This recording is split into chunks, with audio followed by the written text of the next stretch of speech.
road leading to everything you need.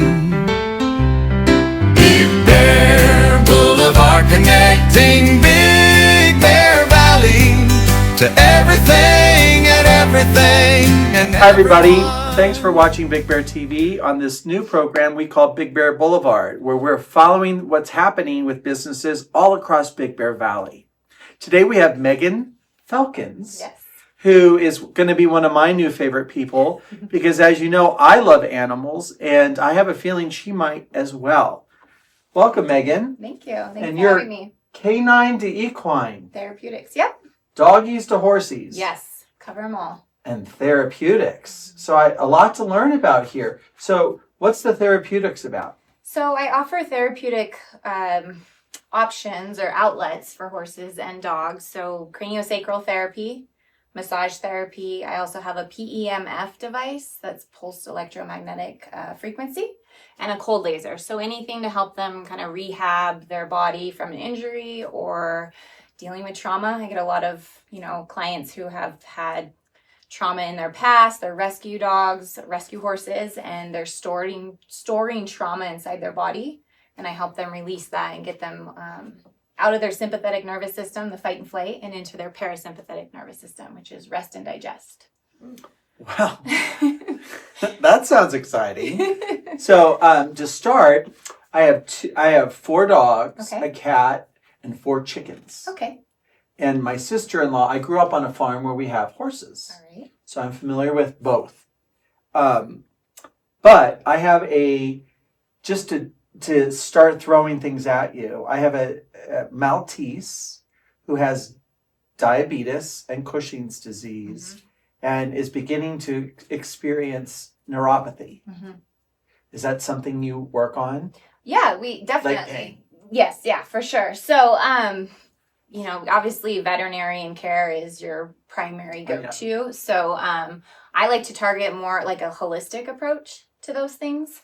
So, obviously diabetic. So if she's insulin or he is insulin, Spencer. he needs the insulin and those cares. So I don't do the medical side of it as much as the holistic approaches and the trauma and dealing with kind of helping them deal with the ailments that he's starting to have the leg pain. Sure. So he's licking his paws, which is new.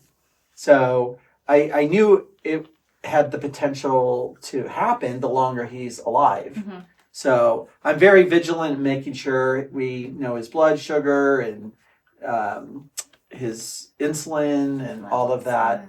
And now he has the cataracts, so it's just becoming worse.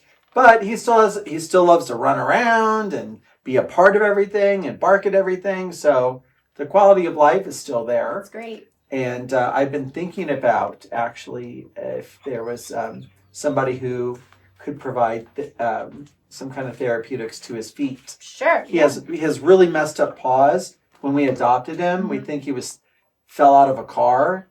Yeah. You'll see when you'll be like, that's his paw. Oh, I mean, man. it's like a knob. Yeah, so we know there's a lot going on in there. Yeah. So we're just increasing the blood flow through massage, and then the craniosacral is more of the trauma recovery, and that's really, really light touch, and we can make minor adjustments. So you have dura mater, which is the gray matter between the spinal cord and the spinous process. And when there's trauma inside your body, the dura mater gets kind of kinked. If you think of it like a hose.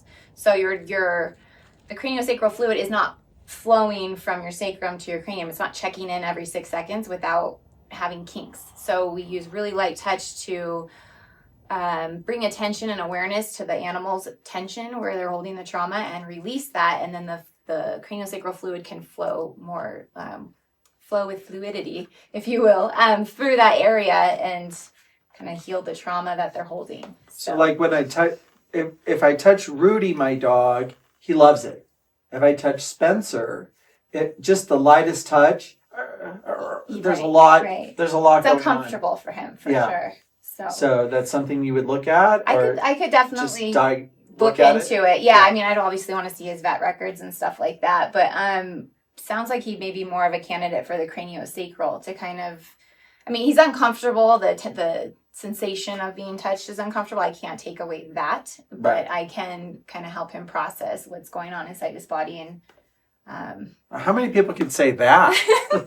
I can help your dog process what's going on in their body. I'm like, oh, sign me up. And it's great to see the responses. Like the horses are really responsive, dogs too. So everything comes out of them. Like if we're getting a massage, we might breathe deeply or sigh or moan. Horses and dogs, they do like a non-nutritive licking and chewing. They yawn. You get blinks. So it's well, rewarding. How'd you get so smart? I went to school. Oh, wow. Neat. So you went to school for this? I did, yeah. So Tell us about that. 5 certifications. I went to school for the myomanipulative functional therapist, which is massage, basically, for equines. And then I added on the craniosacral therapy. And then after that, I decided, you know what, I really enjoy this with dogs, or with horses. I wanted to add this to our dog community. We have a lot of dogs up here, and people, not that people don't connect with their horses, but people are kind of, there's like a next level with dogs. They eat off your plates or, you know, lick your face, and they sleep in your bed. And a lot of people, these are their children. Do you have cameras in my home? Like, who told her? So then after I had those certs, I added on the same certifications, but for canine. And then wow, you're kind of cool. So thank you. I wish I dated women. No, but so that's Spencer, and then I have Opie. Okay. So Opie is a recent release from the shelter, and he is just scared of everybody. Mm-hmm. I mean, I don't know what happened to him. Right. What I was told is he was a part of a house up here that had 15 dogs, all siblings. Mm. So they just kept birthing them and didn't know how to get rid of them. And what they would do is throw food in the backyard, and all the dogs would have to fight for their food. So he could benefit from some trauma therapy too. Yeah, I don't know. And, sure. you know, great. Yeah. It sounds great. Yeah, because he's basically stuck in fight or flight. More so flight is what it sounds like.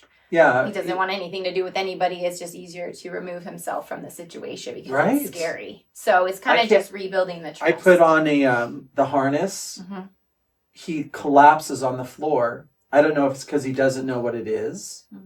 I want to take him on a walk because he sees all of us walk away. He's like, he stands at the gate. Why can't I go? Because when I put the leash on you, he collapses. When I take the, you know, he sees the harness coming, he'll go and hide under the deck just to prevent whatever, he doesn't know what's going to happen. Right, right. So it's just, I'm to the point where I agreed to get the dog out because they were going to kill him because of the fear. And, I'm like, why would you kill a dog just because it's afraid? Well, and it's not his fault. You put him in this situation. He's just surviving in the... Yeah, the best he knows how to do. And I'm going to get him out and find him a home. But no one, I can't do that to somebody because the average Joe doesn't work from home. You know, they're probably going to take him back to the shelter. Or put him through more trauma unnecessarily, not purposefully, you know. So how would you work with a dog like that? I would do trauma therapy. Yeah, trauma therapy. So you have a conversation? To build trust. Sort of, yeah. A lot of it's telepathy, really. More so with the horses. I'm getting there with the dogs, and I do have glimpses of that. It kind of depends on the dog in general, and sometimes they do better without their owners there. Of course, yeah. But yeah, a lot of it's like telepathy. I'm reading their body language, seeing what they're okay with, what they're not okay with. Okay, you're saying telepathy, and people are thinking you're goofy. I know. So I am weird. I'm goofy. I do kind of believe, my mom and I have this telepathy, and she's halfway across the United States. Yeah. She'll call me and go, are you okay? Yeah. I'm like, how do you do this? How do you know when I'm sad? Yeah. You know, she's like, I'm your mother. Yeah, it takes a person who's really attuned with their own feelings and then being able to, take on others. So, in regards to Opie, I would suggest the trauma therapy, but it's going to take some time for him to trust that I'm there to benefit him. Right. You know, I can't just go up to him and touch him. I mean, that's not what he wants. So it's kind of just a building block, seeing what he'll give and what he can take from me, you know? So, Right. What he loves, what's interesting is I'm the only person, he'll come up to me. He wants head massages. Okay. I mean, So he you're knows safe what he person. wants. You're his safe person. Yeah. Sure. And he talks to me. Okay. You know? Yeah. And I talk back. Sure. Your name is Opie. But so there's hope for him? Yeah, maybe? definitely. Wow, For him. Yeah, okay. I mean, it's not a one and done. These trauma work, just like trauma work for us, it's building blocks. I mean, if I could just get him to walk on a leash, Sure. you know, I'm not ready to have him full time. Right. You know what I mean? But if I can help him to where someone else might be able to take him on. Mm-hmm. I've buried 11 dogs since 2017. So I'm just not, I can't. So I adopt a lot of sick older dogs. And I thought, oh, you know, you hear a lot of people say that. Like, oh, when I can start a rescue, I'm going to save all the old dogs. I'm like, that was me. So now I'm on the other side of that. I'm like, yeah, but you got to bury all those dogs. It's traumatic for you too. Yeah. And I can't do, I'm 54. So, you know, I'm looking at, you know, I just adopted a cat who could live 20 years. That'll be 74. Sure. You know, so It's a long I'm time starting to commitment. look at my commitments and Yeah. like I can't take on too many commitments. So anyway, how do you price something like this? Well, my price is up here for the first meeting. I always suggest a massage. I wouldn't suggest that for OP. So maybe Spencer, as a massage and evaluation. So that's got a set price. Do you want me to tell my prices? Yeah. Okay. So my set price for a massage. You can say ranges if you don't want to. I don't know how you work, but. Well, on the mountain's a lot different than having to travel off the mountain too, for time and gas and energy Right. and all that. So, but up here in Big Bear, I charge $125 for that's your first visit. It's a massage and evaluation. It's usually about an hour and a half. And then moving forward, any massage that you book after, that's $100. Craniosacral, I charge $85, and that can take anywhere from, say, 35, well, I say 20 minutes to an hour and 20 minutes. This is Rudy. Hi, Rudy.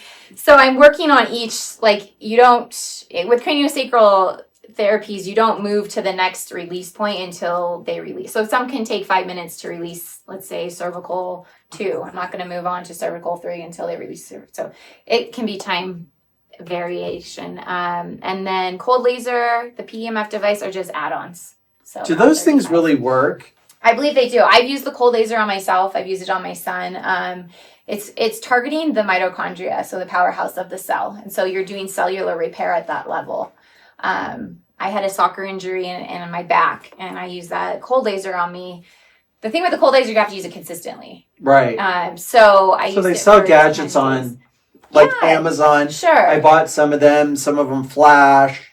You know, some of them are industrial strength. They're all different. Yeah, there's infrared and there's cold laser. Right. And the PEMF, I believe, works too. It has 52 protocols on there. I bought 2, so so I can use it on my animals and myself. So, and that's interesting. That's resonant frequency.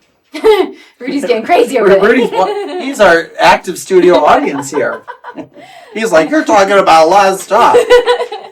So that's actually puts out a frequency, an electromagnetic field frequency through your body, through the water in your body to recalibrate whatever ailment or protocol you're running. You said that how long have you been working with dogs? With dogs, I've been certified for, I think 18 months now. Okay. And with horses, a little over 2 years. So how'd you get involved in this? I mean, how'd you wake up and go, I'm going to work on animals with telepathy? I think I've always been working with horses in general, more on an energetic level, telepathy, breath work, a lot of breath work and I kind of just realized I kind of have this calling, this ability to do these with the animals. I've had horse owners go how are you doing this with my horse? You know, they're the owner who sees their horse day in and day out. And here I am, this stranger who's having this really intimate, You're the vulnerable. horse whisperer. I kind of am. So, you say that in a way that I want to believe you. That's good. That means you believe it. I do. I really do. And I've had real life experiences that can back it up. So, and I've had owners come and be like, whoa, okay, what's going on? And it's really interesting when you're working with a horse to have them turn and they not necessarily sniff, but they point and they look and they are looking into your hands to see what are you using? What is happening? Because they feel the energy, the chi or whatever you want to call it coming out of my body and my soul. And I care so deeply for these animals and I want to give them relief from their trauma. So you asked me how I got into it.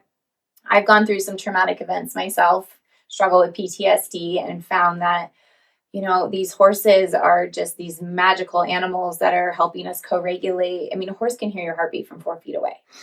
Wow. So, and a lot of co-regulation is going on where they've done studies where they put a heart rate monitor on a human and a heart rate monitor on a horse, and they, let them be near, and all of a sudden, let's say you're anxious and your heart's doing this and the horse's heart's thumping at a normal beat. All of a sudden you co-regulate and your heartbeat syncs up.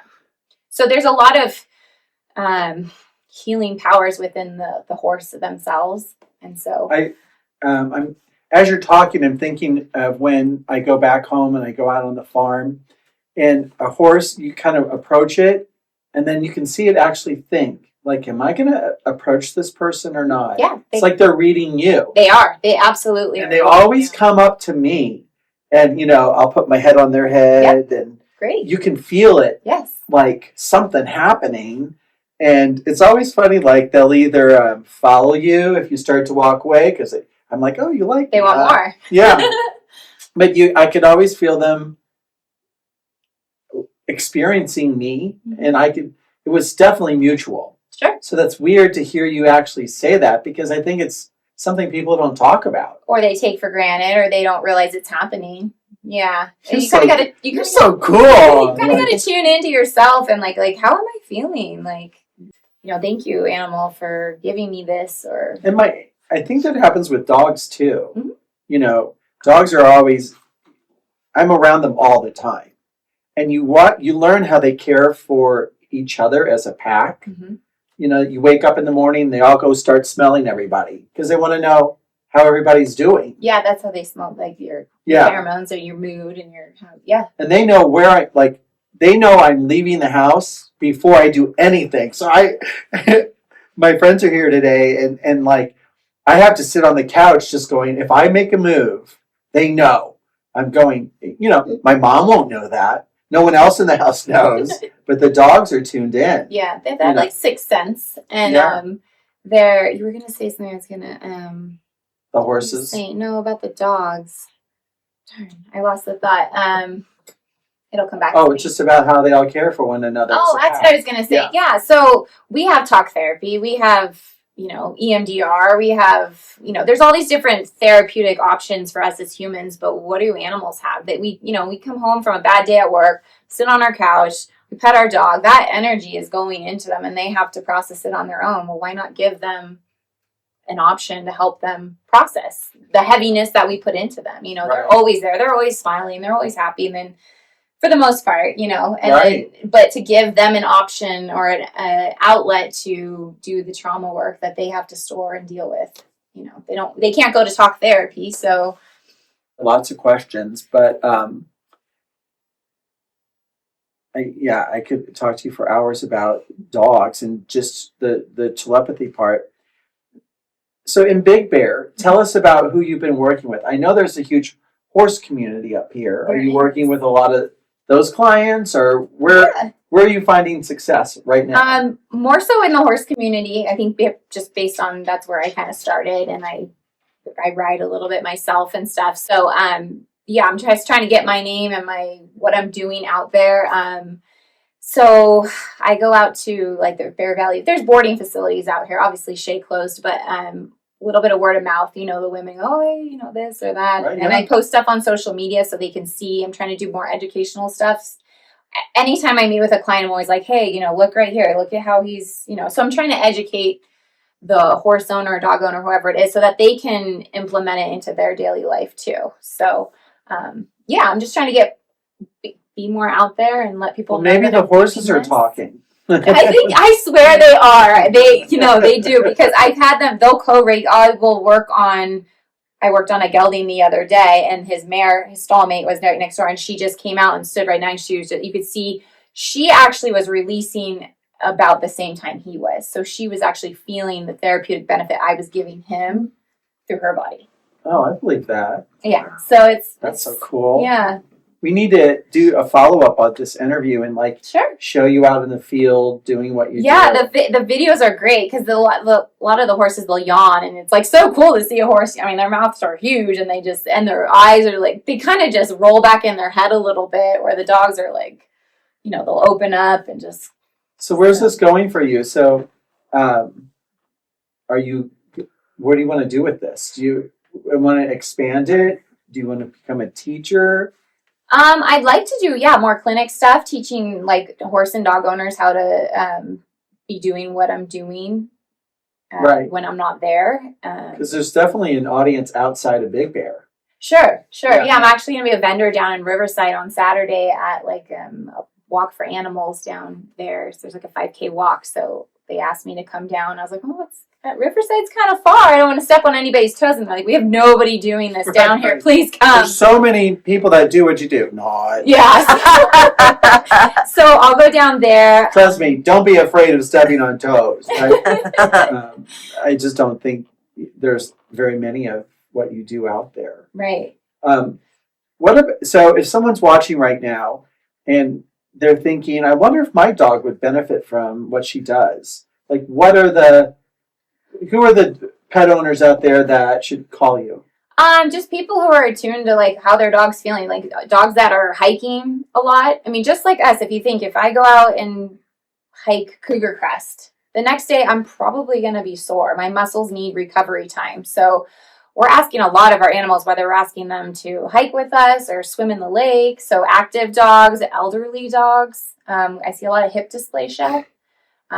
So kind of like trying to catch it before it gets bad so they're not taking pills the rest of their life. Right. I mean, there's ways to be, if you're proactive enough, then you can be preventative enough in a way. So let's see, who else? Symptoms, hip dysplasia. Yeah, or leg mood, pain. behavioral issues. There's some dogs are like, like a trauma dog. Like, hey, I rescued this dog, but like he doesn't let this and this. Or I've had a dog who had some lipomas removed, and they didn't put drain. Anyways, he ended up having to be hospitalized because of the lipoma removal. Got an infection.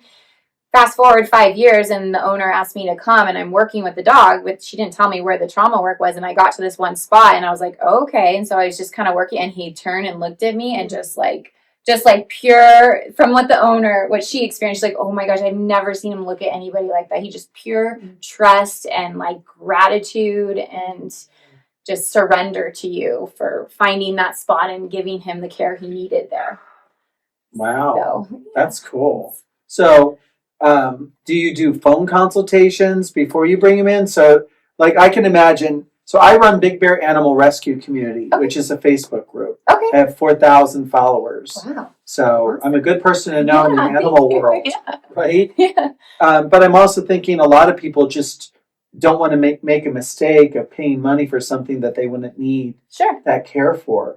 So can people call you and explain their situation? Absolutely. I take phone call conversations like, hey, this is what's going on with my dog. And I'll be like, okay, well, this is what I suggest. And, and if I think the proof is in the pudding, anybody that sits in a client session with their dog and are attuned enough to their dog and watch what's happening, they can see the benefit. Okay. For sure. What's your number?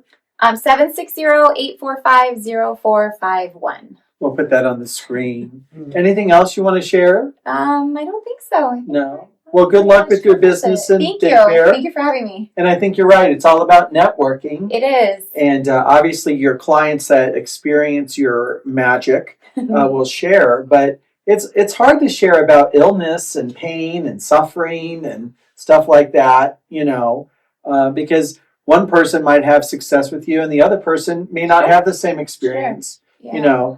My vet always will tell me, he goes, Ted, just remember, they can't tell us what's hurting them. You know, they can't tell. Well, for I you, believe they do. I They believe do. they do. We're just Yeah. not listening. yeah. Yeah. Well, there you go. Thank you, Megan, for coming by, and thanks for watching Big Bear TV on Big Bear Boulevard. And if you have a business in Big Bear Valley that you want to have be on Big Bear TV, go ahead and reach out to us via the website bigbearcity.com, or you can email me at ted@bigbear.tv. Thanks again. Thank you. Thanks for watching. Big Bear Boulevard, connecting Big Bear Valley. Big Bear Boulevard, one road leading to everything you need. Big Bear Boulevard, connecting Big Bear Valley to